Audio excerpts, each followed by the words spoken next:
ចាក់លោកឯងលើកប្រយុទ្ធហើយ 3 ហាត់ចង់ប្រយុទ្ធអីហើយចាំមើលខ្ញុំចាប់ជើងសរៃនេះចាប់ចេះមកហើយចេះមួយចឹងនេះវាចេះមកហើយចាំបានដោះចិត្តស្រាំ ដល់ស្អាតសិនអត់មិញ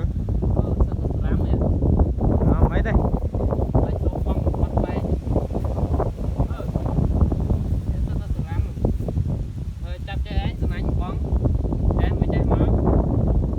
បែកអត់ដឹងណានេះណា អត់អាបាយអូបាយទៅនេះអែមមើលរបៀបបំបែកបងប្អូនមើលទាំងអស់គ្នារបៀបបំបែកក្មេងទាំងអស់គ្នាបងប្អូនហើយនេះក្មេងនេះ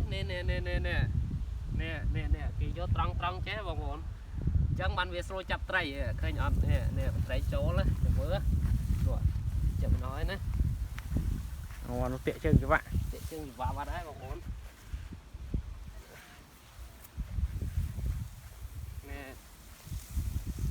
មកសារ៉ាំអត់មានត្រីទេបងលើគោកត្រីចូលមិនស្ទើននេះ